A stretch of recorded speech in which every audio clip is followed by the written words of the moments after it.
Welcome to the Best Team Wins podcast with Adam Robinson. He's talking to today's industry leaders and entrepreneurs about the people side of their business.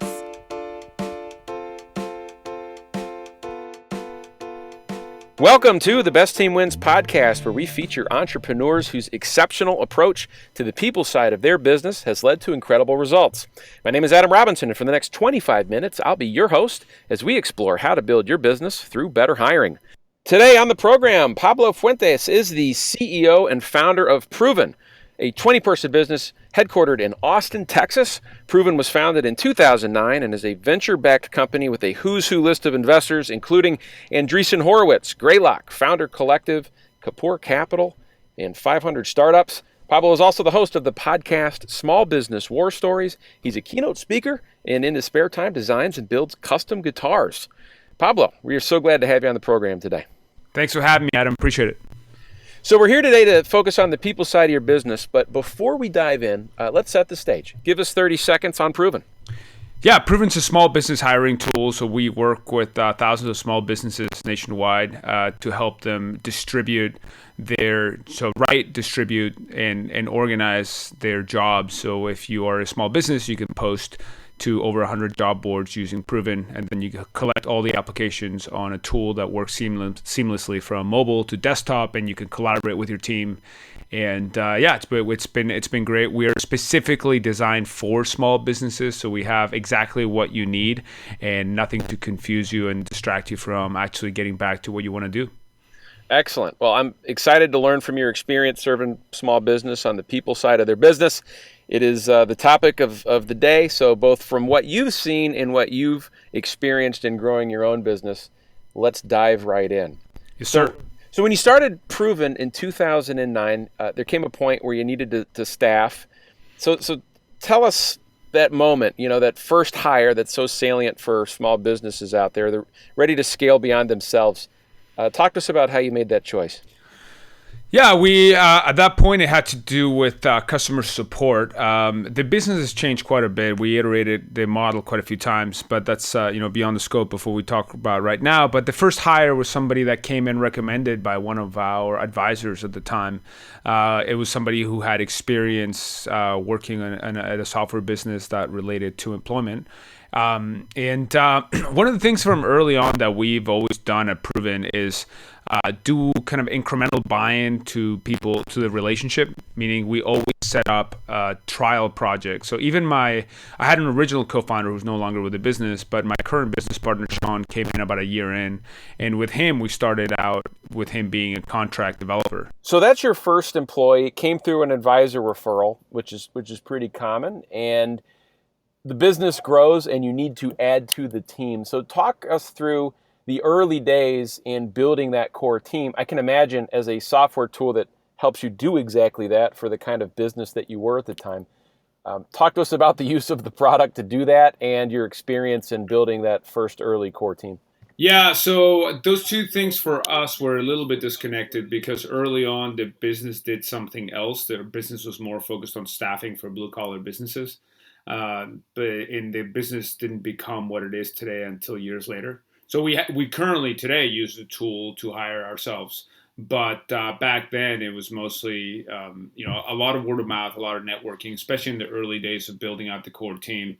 And the first handful of employees were mostly came in through referrals of people who we knew. And that, again, we did the same thing as we did for the early employees for most of our first 10 employees, which was give them projects and things that they can work on a trial basis before hiring them on full time. I see. So as you go around the country for your podcast and talk to small business owners about the people side of their business, what are some of the things you hear most often that they struggle with when it comes to team building? And what are some things from their experience you've found best helps them turn that corner? Yeah, so I've covered 8,000 miles in the last year, interviewing roughly 70 businesses all over the country. And one thing that is a big common thread is that people feel like they can teach people skills, but they cannot teach people values. So one of the things that that I've gotten from people is you always want to find people who share your core values and share your beliefs as a business, and your reason for being. And then all the specific skills about whatever it is that you do can generally be taught. And the people that I've hired for values tend to be much happier longer term with their hiring. So when you talk with small business owners looking to build a value-based people strategy, what's step one in determining core values from your perspective? Yeah, I think it's having an honest conversation with yourself and any other stakeholders in the business, so business partners, early customers, and things like that, and figuring out what are the things that actually matter to you. Because there are things that you think may matter to you that don't. So maybe sit down, write down some of your core values, and then socialize that with other people who know you and who know your business. Maybe like your top employees or business partner, and be like, "Hey, does this resonate? Is this really what we're about, or is it not?" Um, so I don't know. A good example of that may be like if you're a design agency, right? And you're like, hey, a core value for us is, I don't know, a hard work, right? Hard work could be defined as two different things. It could be like, hey, show up early every single day and be there at 8 o'clock, at the office, and we're all there. Or it could be, hey, everybody is flexible and can do whatever they want. It's just we have a high output of product, but if you want to work at 3 in the morning at your house, you could do that. I guess the core value there is flexibility. Is flexibility or structure more important to you? And then having an honest conversation about yourself, about what your life is actually like, not what you wish it was like. So for most small business owners, there's an idea of where they want to be going. And then there's the reality of where they are. And in a values driven business, it's fun and exciting to talk about what the business stands for, but the reality often is that many things are broken or not working, and that's always the case in a small or high growth business. How would you suggest, or in your experience?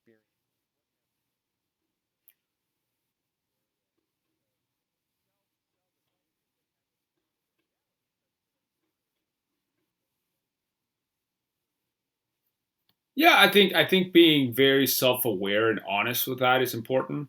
So I think it's easy to get caught in what you wish were the truth.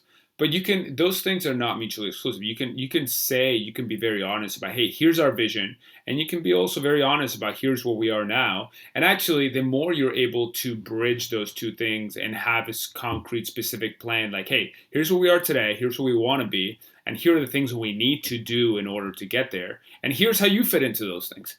So that is actually a tremendously effective recruiting tool. Like being, if you know yourself well enough and you know your business well enough to understand that and to be able to give those answers and paint a very clear picture as to how the new person fits into that plan. Well, I mean, that there's no better, more exciting way to come into a company than to know that you're valued and that you're going to be part of bringing that vision to fruition, right? Absolutely. Well, we had a guest on the podcast a few episodes back that made the case, is actually the counter case, which I thought was fascinating, which is we don't all have to get along. We just all have to do our job.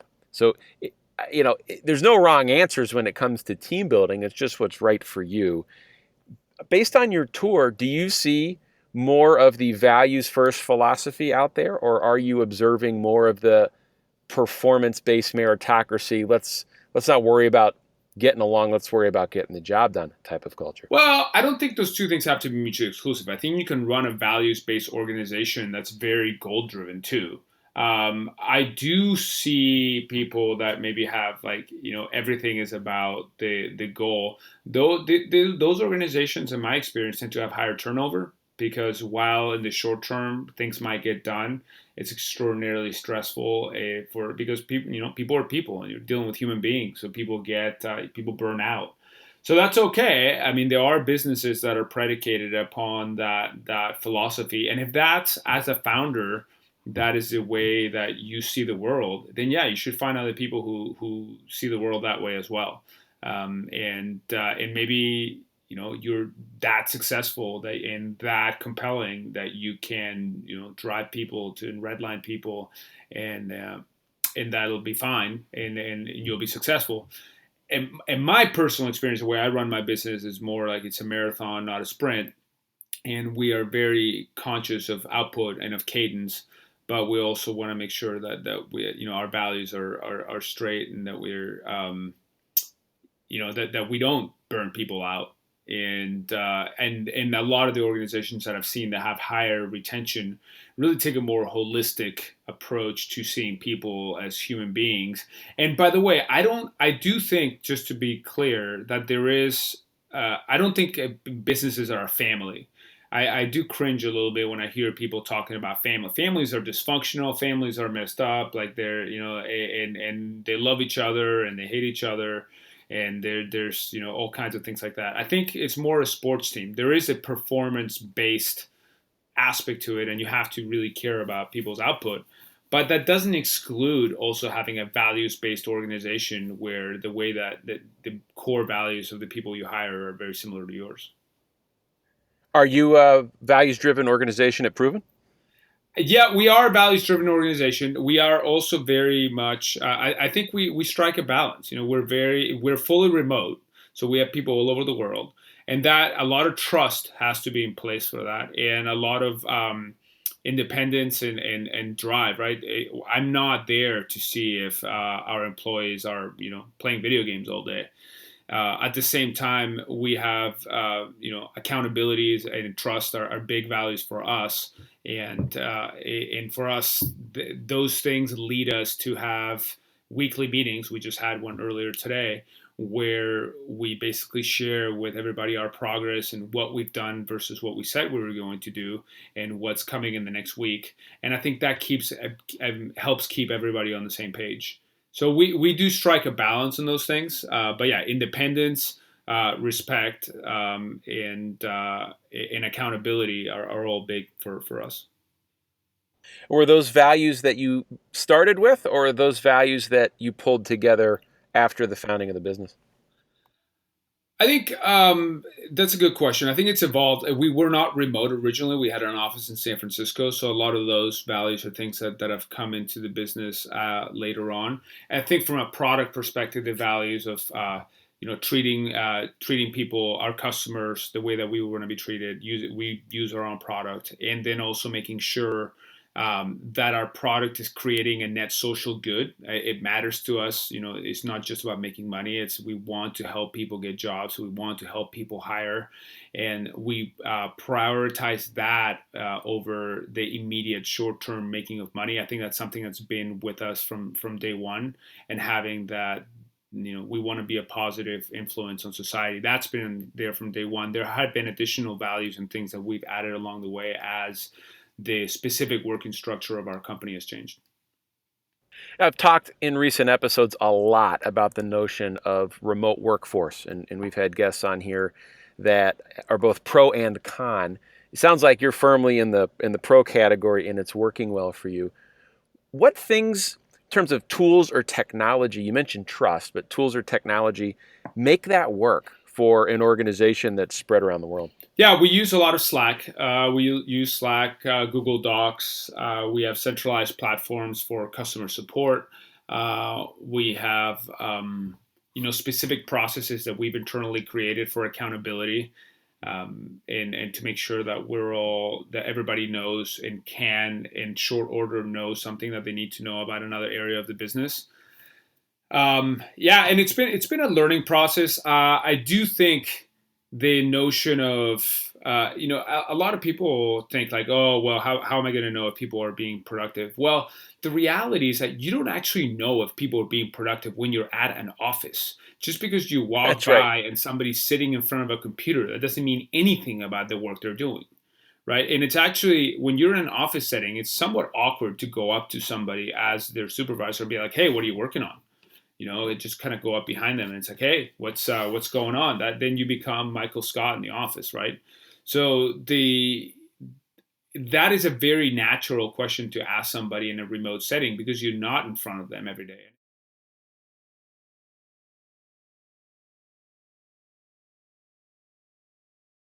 Deliver their results. Well, great.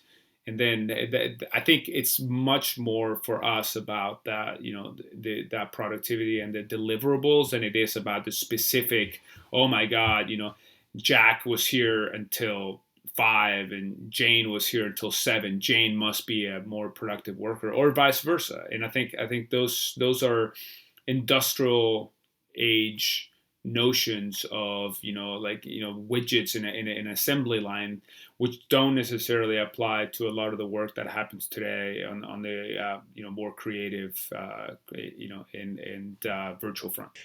In an organization that's remote that requires such a high degree of trust, how are you screening for trust in your hiring process? Yeah, I think it goes back to the first thing I said, which is we give people trial projects and assignments, and we do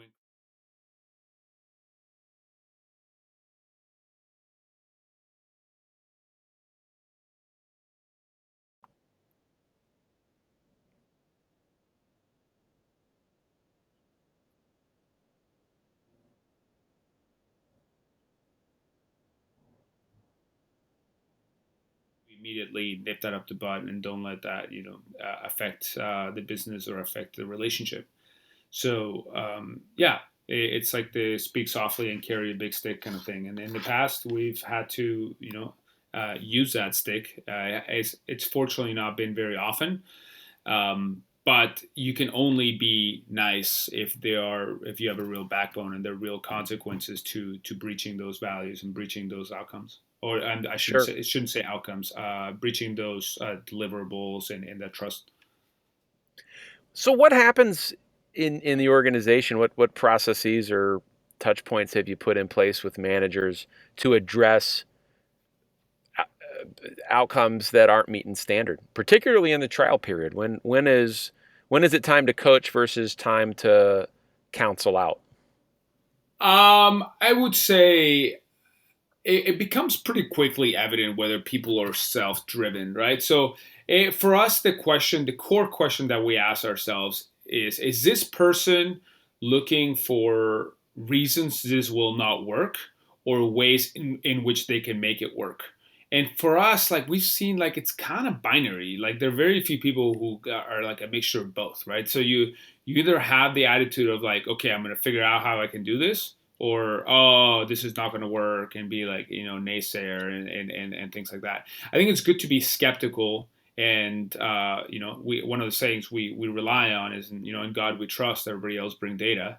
So we try to make data-based decisions, but at the same time there is a certain attitude about am I going to be resourceful and find out a way to do this, and am I going to you know be a proactive, creative, find things to do attitude, as opposed to oh man, this sucks, which is unfortunately something that does happen out there, and that we can't teach you. Like people can teach that to themselves. I do believe in self improvement and transformation, but I can't teach you that. What I can teach you is the specifics of the things that need to happen for this business, but that drive has to be inside of you. Interesting. What you're saying is you find that attitude is perhaps the most influential predictor or accurate predictor of future success in your organization. Is that correct? Yeah, and I would say for a lot of the businesses that I've interviewed nationwide, that's also been the case, right? Just like an attitude of getting things done and being proactive, being imaginative, being optimistic. And that doesn't mean, I mean, you are going to deal with setbacks. One of the standard questions, I have two main questions that I ask my guests. One is like the number one lesson they've learned that they want to share with other people starting a company. And the other one is tell me about a time when things went really wrong. And like, I want to hear about your crises and how did you handle them and how did you get out of them? So if the reality is that things will go wrong. It's not about things not going wrong. It's about sometimes things happen that are outside of your control. How are you going to make us better as an organization by the way you handle that? So when things are going wrong, when things are going wrong, can you give us a couple of examples of when the team says, I'm going to make this work versus when they look for ways that it's not going to work. I just love that description of how it works, right? People look for ways to make it work, or people look for reasons why it's not going to work. That's excellent. What are some salient examples from the road you can share? I don't. I'm trying to think. I don't know if that's come up necessarily on the road. That's definitely come up within our company. We currently do 100% of our sales through content marketing, so we basically don't have salespeople. But yeah, I can remember many times when we had a sales force and we would say, okay, here's a new script, something we're gonna try. For us, sales proved to not to be an economically viable model because it was not, our product is too inexpensive to be sold. So we have to rely on organic traffic, and that's we've invested a great chunk of our time in the last 2 years, ramping that up significantly, going from 50 to 50,000 readers, monthly readers to our blog in 2 years. And that, is a change that we had to make for the business to survive. But when we had a sales team, I remember many times we're like, okay, here's like a change to the sales script, and we're going to try this out. And instead of like trying it out and see how it works, oh, that's not going to work. Oh, that's not going to work. So they're definitely, we've had people in the past that were maybe less, I guess, willing to see, okay, how can this work? Or maybe let's give it a try for a week. And then if it doesn't work, we'll find a way to make it better, as opposed to kind of losing the battle and before you even step on the field. Based on your travels, what's the one thing you would say most business owners could do tomorrow to be dramatically better at the talent side of their business? Unfortunately, I don't think it's that simple. I mean, there's no silver bullet to any of this, right? I think the first step is again that transparency and that honesty with yourself about who you are and what you're actually looking for and what's going to make you successful. I would say the one thing that people who have been successful is hire for things that they don't have. So a lot of a common theme that I've found is people that have a particular skill set, and instead of hiring somebody just like them, they hire somebody who shares values but that has a different skill set. And so a perfect example of that is my business partner and I. My business partner is a PhD in computer science. He is significantly smarter than I am, very process oriented, very and I am a little bit more on the creative front. And we work very well together. We both respect each other. We both respect each other's ideas, but we're really very different people. And I think making sure that you don't hire somebody who just, oh, it's like this person feels good, and then examining why is it that they feel good. Is it because they're exactly like you? And that might not be the best answer for your business. Like figure out what the needs of the business are, and then hire for people who will fill those gaps, who share the same values as you, if that makes any sense. Absolutely. But Well, that's not a silver bullet, right? Like there's no I can't tell you like a silver bullet of something that, I mean, there are some like specific tactics, like can't make sure you cast a wide net, and again, I think the biggest thing I can share with you is hiring for values and teaching skills. So I interviewed in Santa Fe, New Mexico just recently, a knife making company. They've been very successful in these beautiful inlaid handles for their knives, and the guy that runs their shop now originally came through as a high school, or I forget, like he was very young as an intern, and he was, they basically on the first day they gave him the hardest job in the factory to be like, hey, are you sure you want to do this? And he's become like their shop foreman, shop leader over the last, I think 8-10 years. And he's somebody that knew nothing about any of the stuff they did. He just was somebody who had the right values and was willing to learn. if you were to sum up philosophically based on your experience and observation, your approach to the people side of business, including yours, what would that philosophy be? Yeah, I think it comes back to values. Hire, like, know yourself, be transparent with yourself about what your business and your life is actually like, and then identify the values that drive that. And for us, trust is a big one. So if, I can't say what other people's values should be, and maybe the remote setup doesn't work for everybody, but know who you are, and then find people who share those values and train them on the right skills. And also a big one is also invest in people So, there's like LinkedIn has like sometimes people put like pithy business sayings on there, but one of them is like, what if I train somebody and they leave, and then, and the counter answer to that is, well, what if you don't and they stay? So yeah, I have That's great. very frank conversations with my employees about, hey, you're not going to be here forever. Where do you want to be in 5 years? Let's help get you those skills, help this company along the way. And then if your next step in a few years is to go do something else, I'll help you do that. The last person that left the business, I spent a significant amount of time calling my network and getting that person interviews. And if you're able to have those conversations openly with people, they won't be like, looking for jobs behind your back, because they know that they can have that conversation with you. I bring that up in the one-on-ones that I have with my direct reports. Okay, let's talk about your, midterm, short-term, and long-term goals, and how are we tracking for those? Do you feel like you're still learning? And then at some point, it'll come the time when I'm going to help them transition to something else. And because that is way more effective for us as a business and for us as people than pretending like they're going to be here for 20 years while they're spending, half their time or a quarter of their time looking at job postings because they can't stand what they're doing here. So, final couple of questions here, focused a little bit more on you individually. What book are you reading right now? And would you recommend it to our audience? God, I'm reading Guy Clark's biography. He's a very famous Texas songwriter. If you're interested in lyricism and poetry and music, absolutely. In the On the business front, I just ordered a book called Friction about building a brand in like kind of like the era that we're in today. I saw the author speak at the Hub Inbound conference in Boston, the HubSpot does, and I liked his ideas, but I haven't read it yet. But yeah, I try to always keep one fiction and one nonfiction book on deck, and I've been reading a lot about singers, and I also listened to, during my latest road trip, Bruce Springsteen's autobiography, read by himself, and that's a beautiful, beautiful book. It's got a lot of really good life lessons on top of the interesting sort of music part. And so that's the Bruce Springsteen one is one I would 100% recommend to anybody, whether or not I wasn't a particularly huge fan of his music before, but his life philosophies are really, really good.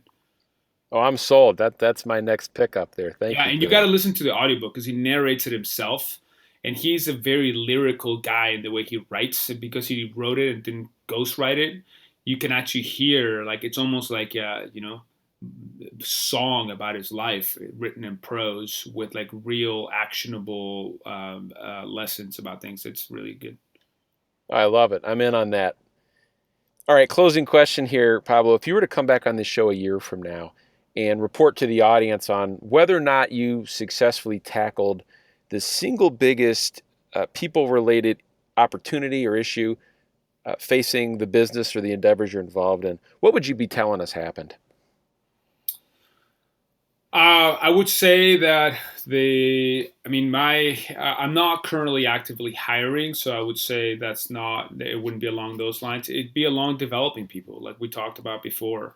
I would be telling you about how the people whom we have in the organization today have done, learned new skills and contributed to the business. And we've had, again, frank conversations. I'm a firm believer in the, I think it was Reid Hoffman in his book that talked about like tours of duty, where people at LinkedIn have, they cycle them in and out into different functions. So I feel like if people at my company are still working on exactly the same things a year from now as they are today, I failed, because we have not continued to grow and develop and earn new challenges. I think as a business and in life, you're never out of problems. All you do is you earn new problems. So I will have been successful if A, we've earned new problems, and B, my team has developed the company and their skills through tackling those new earned problems. That's the final word. Ladies and gentlemen, you've been learning from Pablo Fuentes, CEO and founder of Proven. Pablo, thank you for being with us on the program today. I appreciate it. Thanks, Adam. And that's a wrap for this week's episode of the Best Team Wins podcast, where we're featuring entrepreneurs whose exceptional approach to the people side of their business has led to incredible results. My name is Adam Robinson, author of the book, The Best Team Wins, which you can find online at www.thebestteamwins.com or on Amazon. Thanks so much for being with us, and we will see you next week. Thanks for listening to the Best Team Wins podcast with Adam Robinson. You can find out more information about Adam and his book, The Best Team Wins, Building Your Business Through Predictive Hiring, at thebestteamwins.com. Thanks again for listening, and we'll see you next week.